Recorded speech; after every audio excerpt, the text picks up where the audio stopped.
Education, and ENG4C. We're right at the beginning of the activity that we started on yesterday, Activity 6, Beginning Research. And we had a look, or we accomplished a number of the success criteria we mentioned earlier.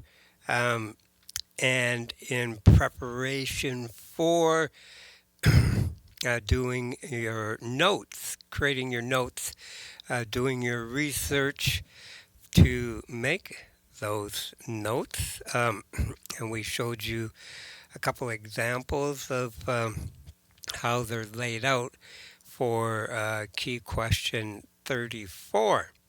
We'll review that in a second. But today, um, all right, so let's say we had a look at, or we successfully looked at the use of internet search tools as operators, right? We went through a number of different examples of that, and also we also looked at pre-reading strategies to determine whether or not a web page is useful and relevant for your research. Today we will watch a video on determine whether or not a website is a reliable source. I have a series of these websites from Crash Course, which we have gotten the okay to use and broadcast on our in our classes. And we also yesterday we looked at an example reference page with several different sources that you might come upon, and how to accurately use the APA format in identifying them. And then today we'll continue on planning our research by organizing information using relevant headings and subheadings, and that will lead us to the creation of our outline. Now, I've divided the outline into two subtopics, an organizer and an outline, just to make the steps a little bit easier to follow. We'll look at that, both examples of both of those in a bit. Okay, so I'm going to scroll down to where we're going to start off with today, and it's quite a ways here because we've got a lot of images on how to use Google. And there's the research notes assignment that you had yesterday. Now, this research notes assignment will actually probably take you several days to complete because you have all of these documents that you've been searching for and that you've been recording, the URL and all of the information that you find useful out of those documents. Of course, most of those will be web pages or PDFs, but you're going to need 5 of them. And then, of course, we have some examples right here in the unit, how you need to format those, right? So there'll be 5 sources, and this is done in APA format. And of course, you're going to be on the left, in the left column here, putting quotes, information that you gathered from the actual material you read. And then over here on the right, this is where you're going to put what your thoughts are on the information that you're reading. And this is very important because this is how you are going to populate your essay with your own thoughts, right? So you're not just going to slap a bunch of quotations together. Those quotations will be embedded into your actual ideas that hopefully you'll be able to develop as you read the material. All right, so there is a template for the research notes on page 75. You can easily copy and paste that if you have the electronic version. If you need an electronic version of it, I can copy and paste and make a document and send it right to you, okay? It says here, don't forget the page number, if there is a page number. So if you have a PDF, it'll probably have a page number, but a website may not.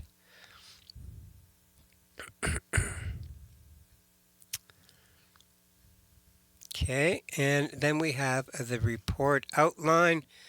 This is our next key question 35 on page 80. Please keep a copy of this assignment in your portfolio folder, and you'll be referring to it in your culminating task, which is writing. So, complete the following assignment and submit your work. Once you have gathered your research, prepare an outline of your research report to submit to your teacher for approval. Your outline must include all the headings and subheadings you plan on using, including a brief explanation of what information each heading and subheading will contain. You'll need to include at least one graphic in your report, so make sure you indicate where you plan on doing this. Refer to the research report document for details. Refer to the following checklist to make sure you have met the criteria for this assignment. I have listed all the headings and subheadings in the order they will appear in the report. I've provided a point form explanation of what information I plan to use under each heading and subheading of the report. I have indicated at least one place where I plan to present information as a graphic. Okay, so with that, we will close this web page. All right, so what I have up on the screen here, and I'll make it a bit larger for you, is a sub-step of writing an outline. I call this an organizer. And the organizer is to help you flesh out the ideas you want to discuss in your essay.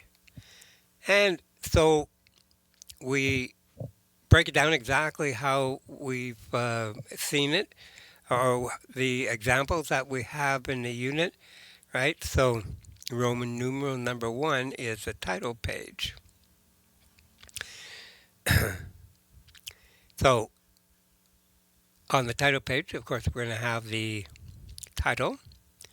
You may not have figured out the title yet, but that's okay. You just leave it blank for now. Author's name, that would be you. Institutional affiliation, that would be WASA, of course, and then the date.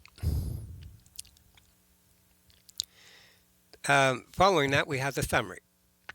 And the summary is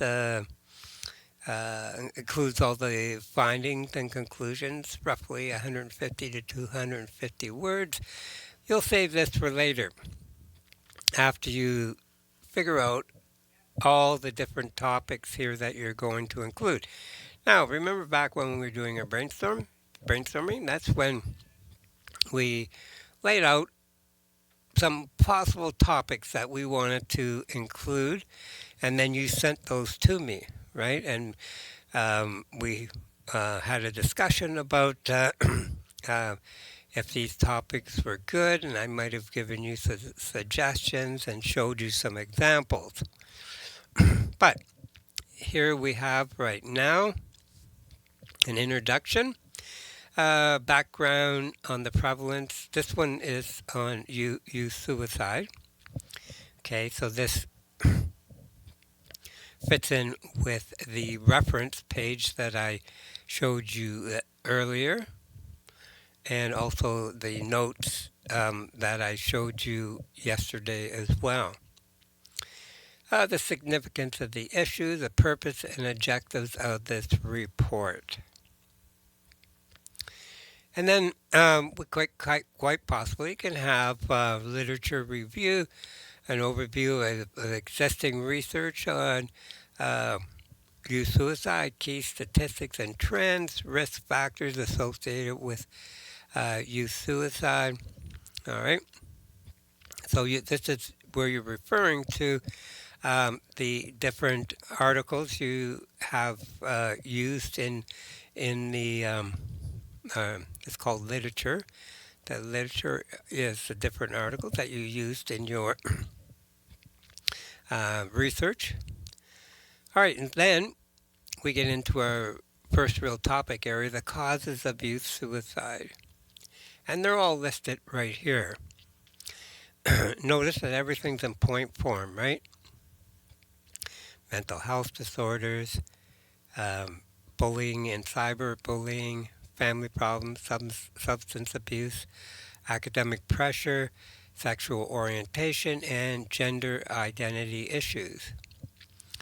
And then we have our next topic, our subtopic area here, impacts of youth suicide. The emotional impact, economic consequences, social impact. And then in the next subtopic area, we have prevention strategies, mental health education and awareness, promotion promoting open communication, accessible mental health services, training for parents and educators, limiting access to means. That means things like reducing access to firearms, medications, and other means, and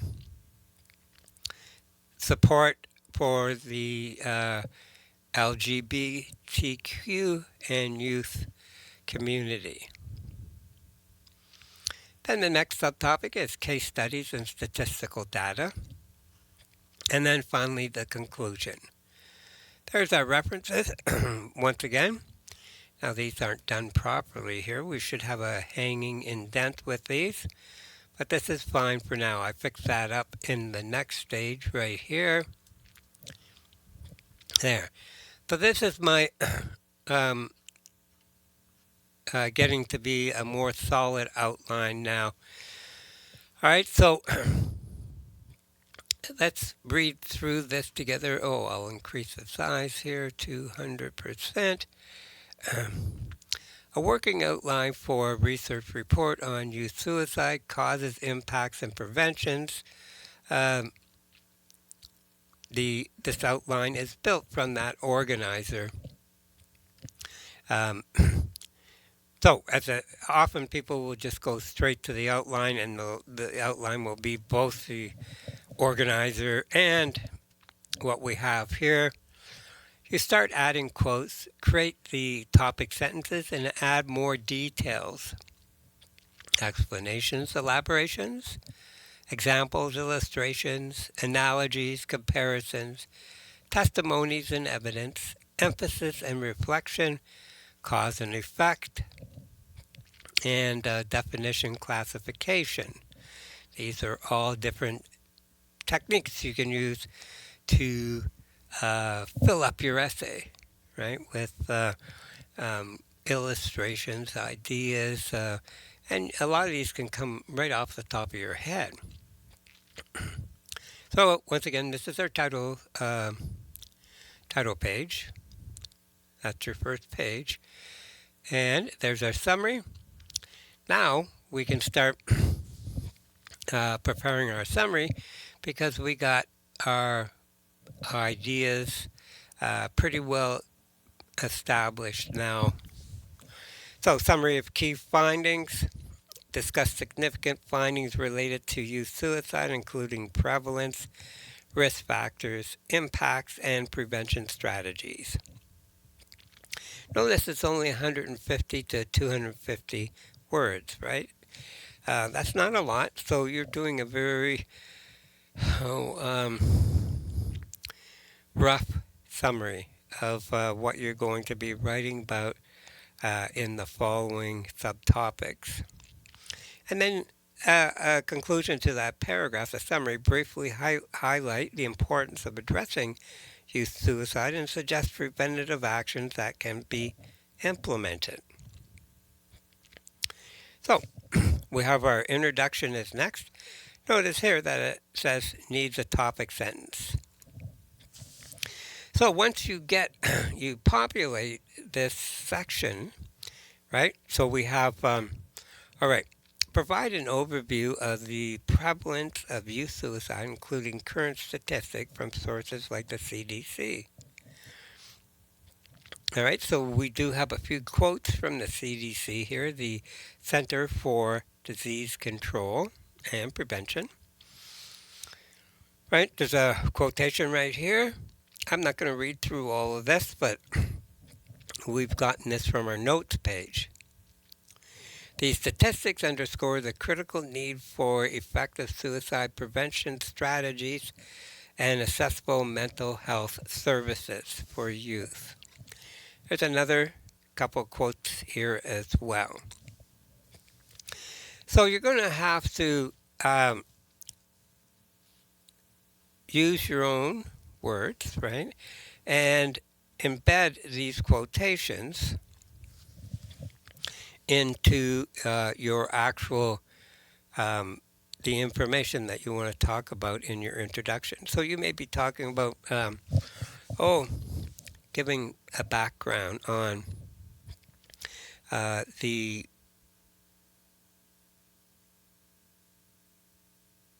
something like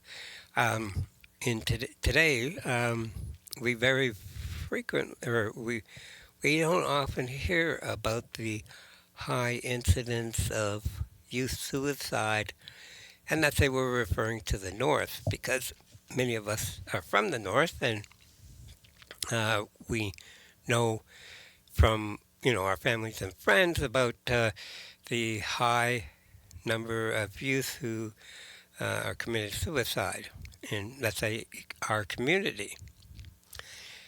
So you want to start this from some place that you're already familiar with, and then you can write about this much easier, and then you can um, introduce some of these quotations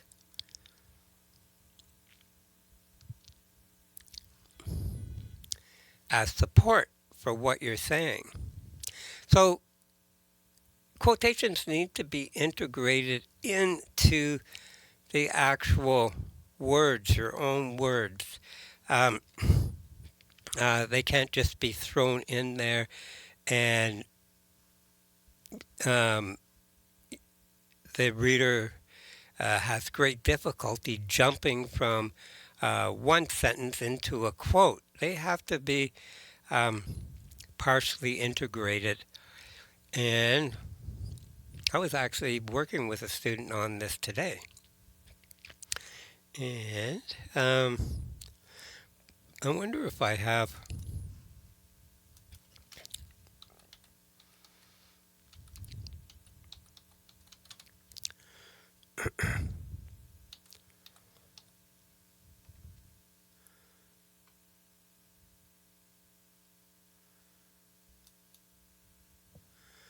I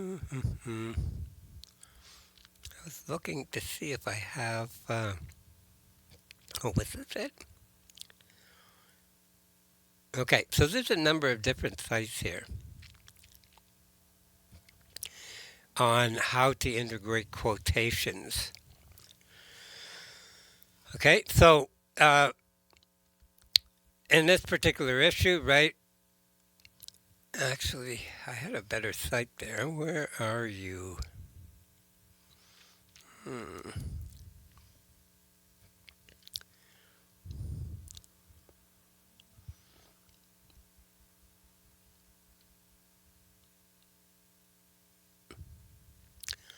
Okay, so you can, for larger quotations, you can use paraphrasing, and I'll go through paraphrasing tomorrow. I have a presentation, a PowerPoint type of presentation that we can discuss that. But if you have a shorter quotation, it's best to integrate that right into your sentence. And I want to find an example of that. Um, okay, so uh, you can use, in one uh, example, you can use a full sentence followed by a colon to introduce a quotation, like our example. The setting emphasizes deception. See that colon, and then you put in the quotation afterwards. Or, and this is very important, this one right here, begin a sentence with your own words, then complete it with quoted words. All right, so here's some examples. Hamlet's task is to avenge a, right? So this is all the writer's own words.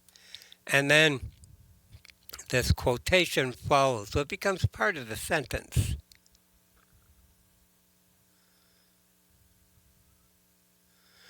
Or use an introductory phrase naming the source followed by a comma to quote a critic or researcher. All right, so let's see. According to Smith, dun, dun, dun, then you put your quotation in there. In Smith's words, right, and then comma, quotation, in Smith's view. Okay, so there are some ideas, but I'll give you some more depth on that tomorrow, both with that and the paraphrasing. We'll spend all class on that.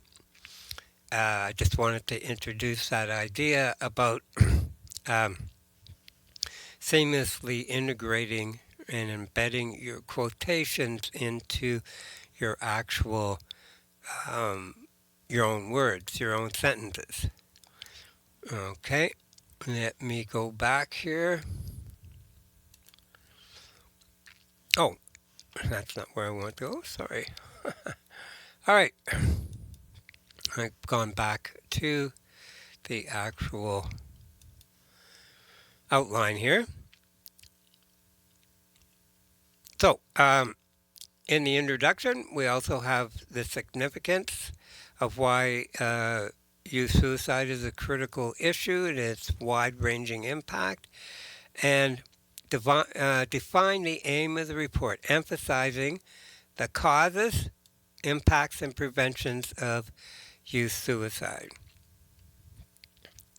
So, this is important um, for you to give this purpose and objective. It's like the thesis of the report.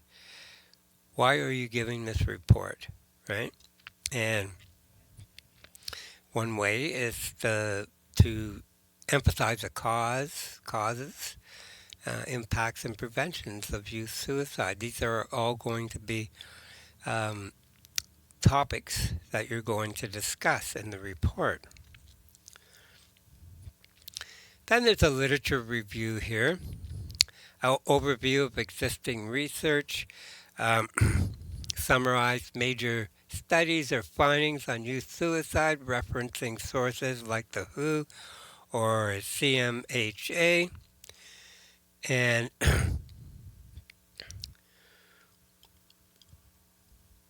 there's here's an example right here of a quotation that we pulled from the CMHA Ontario.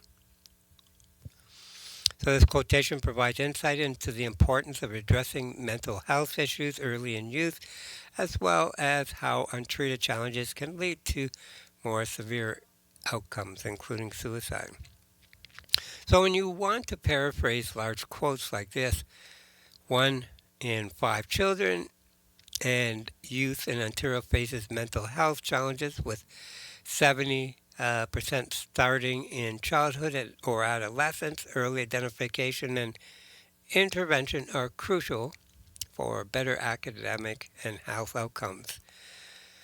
Notice that you didn't use this as an example of a paraphrase of the quote above right here. And once again, we'll discuss paraphrasing uh, in more depth tomorrow. I have some exercises for you, but basically, you are changing the structure of the sentences. Uh, oh, I just sign in. Oh, excuse me. I don't know why it wants to do that once in a while, but here we go. We're back in, hopefully. Okay, and it just there. There we go. Okay. All right. Just bear with me. All right. So back to the paraphrase here. So paraphrases are basically changing the quote by using synonyms, changing the structure of the sentence, things like that, so that um, you still have to identify it as uh, that you took it from somewhere, right? And that I've marked, I've selected the actual in-text citation, right? So it's a fairly long, it would have been a fairly long quote. And we prefer not to use really long quotes, but we can use fairly long paraphrases. We can make, something that is fairly complicated in simpler to read, right? So if we want our peers to read this, then we might want to paraphrase it so that the language we're using is not so academic and advanced. Okay, as I said, we'll look at paraphrasing tomorrow in some more detail. I just right now want to show you an idea of what an outline looks like. Notice that the next two sections here, causes of youth suicide, we still need a topic sentence, but we're getting a clear idea of what we're going to cover in this section, right? Mental health disorders, bullying and cyberbullying, family problems, substance abuse, academic pressure. We looked at that all previously when we were organizing our information. The impacts of youth suicide, it needs a topic sentence as well. And we've also looked at this previously when we were organizing our information. Prevention strategies. Okay, now we're starting to plug in more information into our subtopic areas. Right, we've added these lines below. So promoting open communication. How do we do that? We emphasize the importance of fostering open dialogue about mental health and suicide among young families and among youth, families, and educators. Now, the next section here, case studies and statistical data, also needs a topic sentence. We might want to talk about the examples of suicide rates, right? And trends. So I got this diagram here from, I did what do you call it? Used the snip tool, right? So this was taken from an actual PDF document, and I just snipped it, right? Just selected it and saved it as a JPEG file, and then I was able to embed it into my document. So this is a great document. It shows the disproportionate high rates of suicide between uh, different groups of people. Right? We have this is from the United States. We have non-Hispanic, American Indian, and Alaskan Natives. Um, Look how high that percentage is per 100,000 population. Non-Hispanic white, 17.6%. Um, and then we have non-Hispanic black, 9.0%. Non-Hispanic Asian. Okay, so then we have the conclusion, summary of key findings. Once again, needs a topic sentence. Provide a precise summary of the key findings, including the causes, impacts, and prevention strategies. And then the importance of a multifaceted approach. Of course, any kind of cure for something needs a multifaceted approach. We can't just work on one level here. And then a call for action.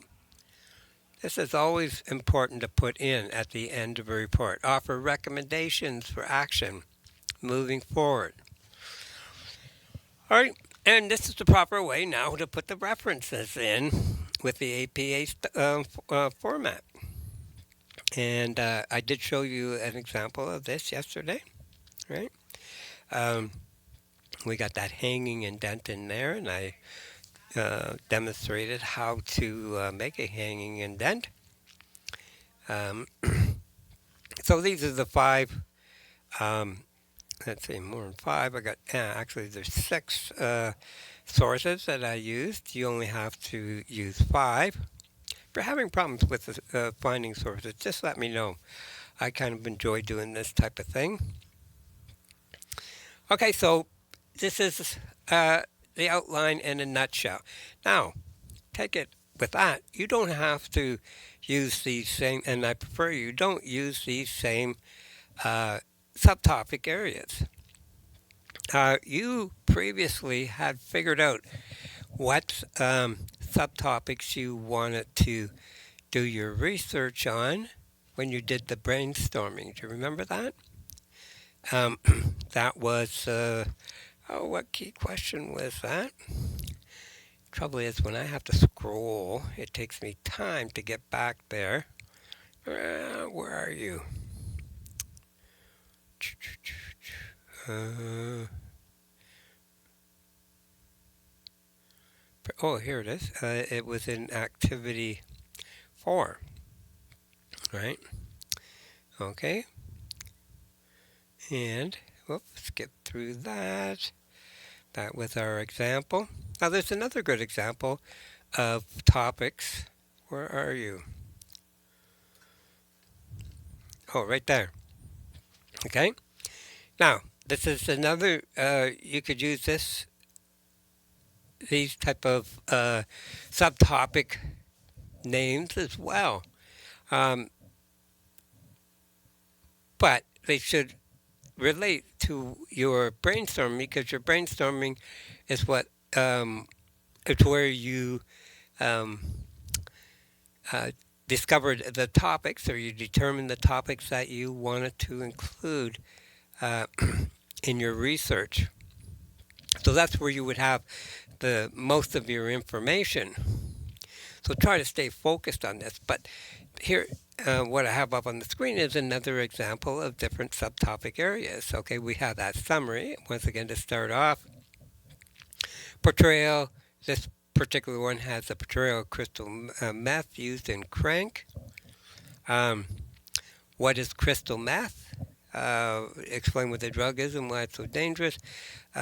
Symptoms and warning signs of crystal meth use and how to get help, right? So it's much more condensed, right? than um, the actual um, example that I have just shown you. But I wanted to give you as many different ideas as possible to um, so you could decide, well, I want to include another topic, a subtopic section um, to give more explanation, to offer more explanation for um, different elements or different parts of my main topic that I feel like I didn't, maybe I didn't cover it thoroughly enough, right? Maybe I wanted to put um, indicators of, oh, well, symptoms and warning signs, or, um, yeah, we would cover it with that. But there's other different possible subtopic areas that we could explore in that example. All right. Okay. So there's no one set of rules here. The important thing is, send me in your outline when you're complete, and I'll have a look at it. Um, I have would have already had a look at your notes and seen what type of research that you had available, and then we'll go from there. Okay, let me skim down here.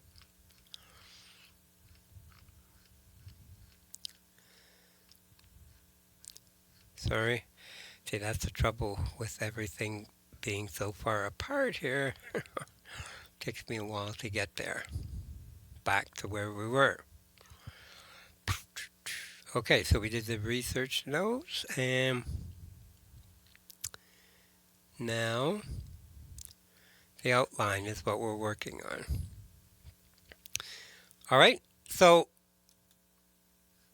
hopefully I didn't confuse things by adding more subtopic areas in my example outline.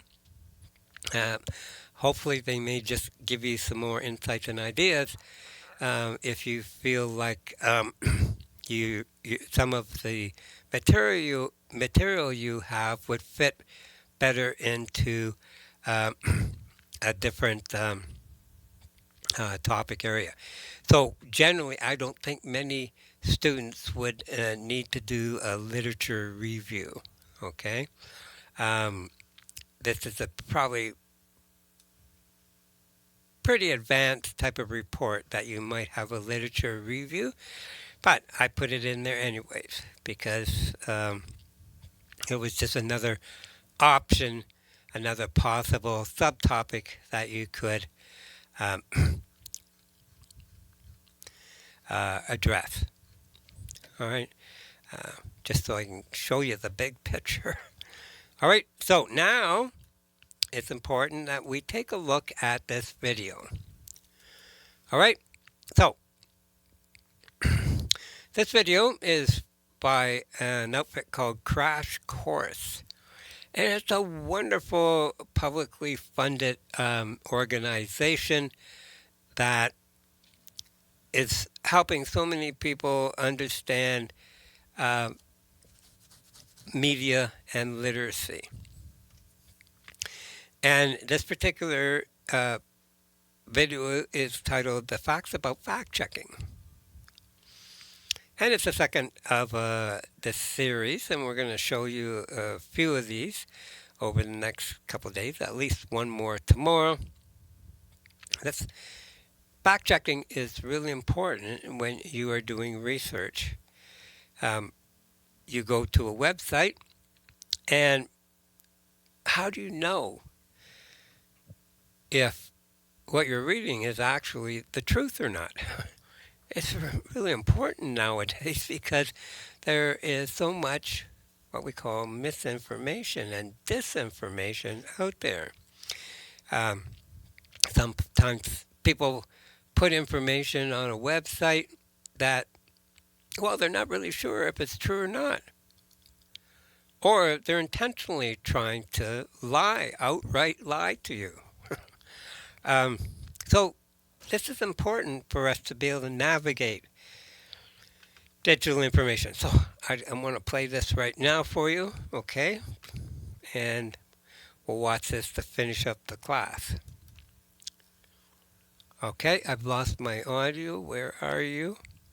Oh, Meet friends for life from... okay, hold on. Hi, I'm John Green. Welcome to Crash Course Navigating Digital Information. So the internet is a place where you can meet friends for life from halfway around the world. You can keep in touch with your loved ones. You can learn new languages and pick up new skills. It's also a place where your mother can tag you in an extremely detailed Facebook post about the night of your birth that all your friends can see.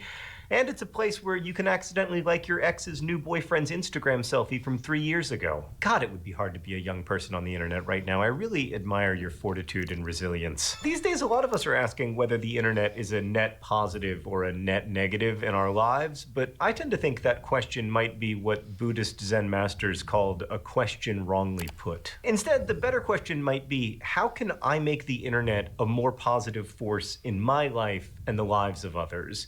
And part of the answer, I think, is that better information leads to better decision making, which leads to a better world. So for the sake of our collective souls, let's improve our information sorting.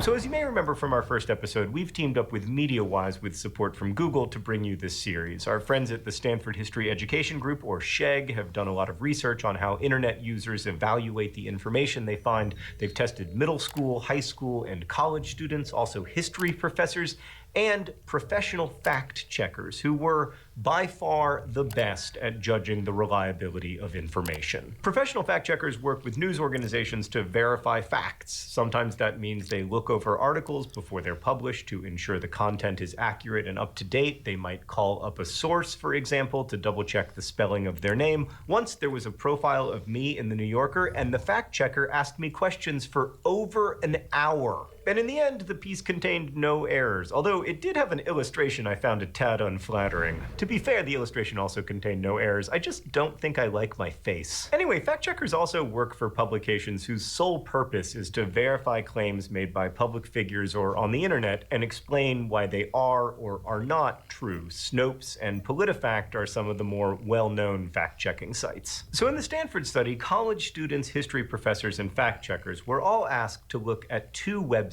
One website belonged to the American Academy of Pediatrics, or the AAP, the main professional organization of pediatricians. The other site belonged to the American College of Pediatricians, or the ACP. Now, of course, they sound very similar, but the ACP is actually an organization that broke away from the AAP because the AAP supports adoption by LGBTQ couples. The AAP is a large, well-respected professional organization. My kid's pediatrician is a member. The ACP, on the other hand, is a much smaller, more ideologically motivated interest group. But looking at the two sites, many of the professors and students thought the ACP's site was more credible. Why? Because they focused on the site itself. They spent time examining and reading the website, noticing that there were footnotes and checking out its design elements. One student said of the ACP's website, "I can automatically see this source and trust it just because of how official it looks. Even the font and the way the logo looks makes me think this is a mind hive that compiled this." The ACP's website may have looked official, but when compared to the AAP's website, its information was less reliable. AAP is the trustworthy group. So the professors and students focused on the websites themselves and how they presented information to decide which was more credible. That meant they didn't do a great job of evaluating the source itself. The fact checkers, on the other hand, did much better because they consistently asked themselves three questions while evaluating the sites. One, who is behind this information? Two, what is the evidence for their claims? And three, what do other sources say about the organization and its claims? These questions are a really useful framework when you want to interpret the accuracy of information you've encountered. Let's begin with who's behind the information. First, We want to know who exactly is sharing it with you. A friend on Facebook, a stranger, a news organization? Is it a promoted post that a company paid to insert into your feed, an anonymous social media account? And then we should ask ourselves why they are sharing it. Each of those shares mentioned could have very different reasons for presenting information in a particular way. I am, for instance, incentivized by my career to say that I think teenagers should read contemporary fiction, specifically contemporary fiction written by me, and I am more likely to share stories of people who benefited from reading contemporary fiction. And even your personal friends have motivations for sharing what they do online. They may want to signal what kind of person they are, or wish to be seen as, or they may want to win over others to their worldview, or they may be trying to get someone's attention with a subtweet. A journalist might be sharing information because they think it's important for their readers to know, but of course, that decision is based on their own personal experiences. An advocate for a particular cause might be sharing information to persuade others to join that cause. Once you've established who is sharing the information with you and thought about why they might be doing so, you can get to the heart of the matter, the claim itself. Take a moment to identify what, if any, claims are actually being made. It could be a factual claim or an opinion statement. Reading is a useful skill is a factual claim. Reading The Fault in Our Stars will make your life better, clear your skin, and improve your wardrobe is an opinion statement. And a true one. Next, you'll search for two things: whether they've backed up that claim with evidence, and whether that evidence is from a reliable source. Evidence could come in the form of a link to the article or study they're referencing. It could be a video or photo illustrating what they've described. It could even be the name of someone who made the claim in the first place. The next step is to look at the source of this evidence. Is it a reputable source, like a trusted news organization or an expert in the field, or is it from some random blog you've never heard of? Does it back up its claims with other sources or explain how its information was gathered? If you've never heard of the source of this information, you can use a search engine to discover what others say about it. The sheer existence of evidence is not enough to verify a claim. The absence of evidence, on the other hand, is reason to be skeptical of its veracity until you can verify it. Now that I use Monday service, AI yeah, makes throw a solving commercial tickets in here. my Sorry about form that. of meditation. Monday. And that brings us to the final and really vital step. What do others say about this claim? Whenever you're checking on the truth, you can and should check multiple sources to see what other information is out there. Check a search engine or a website known to be an authority on the topic to see what others have published about it. And if a trustworthy source backs it up, great. If you can't find evidence for that claim, or you find evidence to the contrary, then you can be fairly certain it's not true. So these three questions, who's behind it, what's the evidence, and what do others say, really kind of put information through the ringer. Let's try it out in the thought bubble. Here's a tweet from Steve S. at SteelSeller002. Each American uses 25 plastic straws daily. We should use metal ones. All right, let's begin by asking who's behind this information and what motivated them to post it. His profile says his name is Steve S. His handle is SteelSeller002. So you search Steve S. SteelSeller. It turns out SteelSeller002 sells steel. Perhaps he loves the environment and wants to help reduce waste. He also might just want to sell more steel. So now you look at the evidence of this information. He didn't give us any. Even if he had provided a source, that wouldn't guarantee it's trustworthy. Claims should be backed up by evidence, and not all evidence is created equal, but the absence of it is suspicious. Finally, you want to look into what other sources have to say about this claim. As we've established, some are more credible than others, but all sources have their limits, so it's important to seek multiple trustworthy sources when fact-checking. You do a simple internet search, number of straws used by Americans per day. The New York Times cites two research firms that say America as a whole uses between 170 and 390 million straws per day. But search results from Time Magazine, The Washington Post, and the Seattle Times cite another statistic, 500 million per day. Some publications, though, say that statistic was compiled by a 9-year-old who polled straw manufacturers. Regardless, that estimate is still fewer than 2 straws per American per day. So we have no consensus, but from our research, it seems somewhere between 170 and 500 million straws per day is more accurate. Far fewer than Steve's claim. Steve. Thank you, Thought Bubble. We were just talking about the name Steve and whether anybody is named Steve, and I asked Zulea if she knew anybody named Steve, and she said, I don't know anybody young named Steve, just one guy in his late 20s. Oh, God. Oh, God. Father Time has come for me. What were we talking about, Stan? Right. Checking with multiple sources made us pretty skeptical of Steve's claim. Typical for an old guy in his late 20s. Now, that doesn't mean plastic straws should be widely distributed or that they don't have negative impacts or that you can trust Plastic Seller 002 on Twitter, but regardless of how you feel about straws, we need to have these discussions with real data and real cost-benefit analyses. Better information makes for better decisions. You're going to hear me say that a few times. Now, I know that this feels like an absurd amount of work to check the veracity of one tweet out of gajillions of tweets. But there is no simple, magical way to have an information feed that is always reliable. And so when you encounter information that comes from sources you don't already trust, you have to be suspicious of it. And even when it comes from sources you do already trust, you have to be a little suspicious of it. Interrogating the information we come across online is just so important. You cannot believe everything you read, but that doesn't mean that you should distrust everything you read either. This is actually its own problem. We become so skeptical of widely believed information that we'll believe any evidence that counters that widely believed information, regardless of whether it is accurate. There's a very fine line between being skeptical, or not easily convinced, and being cynical, or generally distrustful of everyone else's motives. A healthy dose of skepticism improves our critical thinking and judgment, but cynicism clouds our judgment with negativity and suspicion. It's really difficult for any of us on a minute-by-minute basis to carefully vet the contents of every tweet or Reddit post we see while we're scrolling and swiping.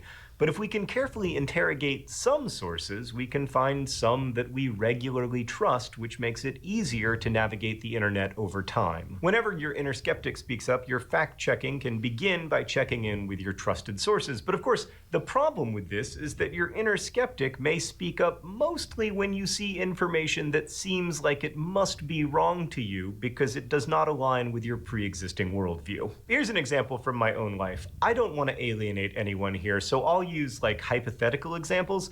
Let's say that there's some horrible football club named United Manchester FC. Watching one of their games recently, I shared a tweet about how United Manchester FC are awarded more penalty kicks than any other team and how it is blatantly unfair. And everyone agreed with me because almost everyone in my feed also reviles United Manchester FC. It was only much later that I learned that the football team I support has actually been awarded more penalties over the past 25 years than United Manchester has. The misinformation I received and shared did not trip up my inner skeptic or anyone else's in my feed because it seemed like the kind of thing that would be true. So we shouldn't just wait for our inner skeptic to tap us on the shoulder about information we disagree with. We need to make a habit of quickly checking out whatever we find interesting or shareable or that makes us emotional, because that is the kind of stuff that changes our decisions and also changes us. And so we have to train those internal falsehood alarms to respond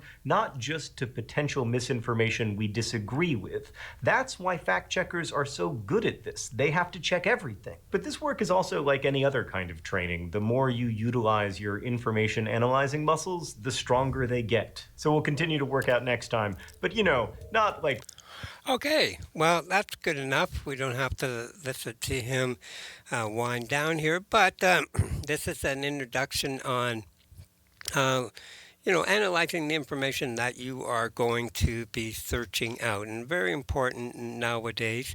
But we'll have more on that tomorrow. So you do have a key question to work on, of course, and that is your report outline on page 79. If you have any questions at all about it and need some help with it, just let me know and we can work it through with you. Anyways, have a great evening, everyone, and tomorrow we'll continue on with the process of writing a research report. Have a great evening, everyone. Bye for now.